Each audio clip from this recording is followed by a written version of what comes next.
Près de 80 000 personnes ont fui la ville de Rafah depuis que l'entité sioniste a intensifié ses opérations le 6 mai dernier. Les familles palestiniennes sont ballottées de camp en camp, essayant de se frayer un chemin au milieu des décombres. Sans domicile fixe, une vie dépourvue de sérénité, les Razaouis aspirent à une once de dignité.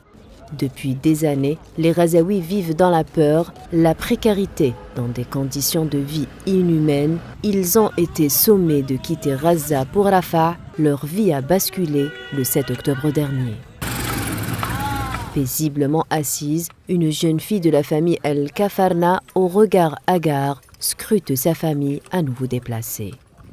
À l'instar d'autres familles palestiniennes, la famille El Kafarna a été déplacée à maintes reprises, forcée d'emballer ce qui leur restait de leurs affaires et fuir pour se mettre à nouveau à l'abri, alors que la menace d'une invasion terrestre sioniste à Rafah pèse sur eux.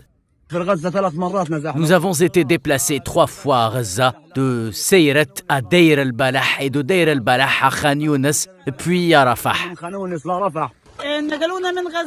Ils nous ont fait quitter Gaza, ils nous ont dit d'aller vers le sud. Après le sud, ils nous ont dit d'aller à Khan Younes. Après Khan Younes, nous sommes venus ici à Seyrat et de Seyrat à Deir el-Balah. Puis ils nous ont amenés à Rafah. Ils ont dit qu'Al-Mawasi est un endroit sûr. Où est l'endroit sûr? Nous continuons à nous déplacer d'un endroit à un autre. Cet enfant est né pendant la guerre. Quelle est sa faute? Quelle est la faute de ces enfants? Que pouvons-nous dire? Que Dieu nous suffit.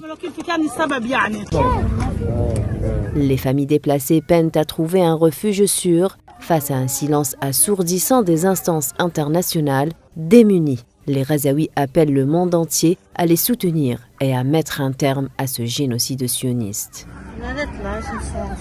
Nous appelons l'Amérique, nous appelons tous les pays à se tenir à nos côtés et à nous soulager de la situation dans laquelle nous nous trouvons. S'ils entrent à Rafah, ce sera une catastrophe pour tout le monde. Tout le monde reste à Rafah. Ce serait un génocide comme ils l'ont fait dans le nord et à Khan Younes et maintenant aussi à Rafah.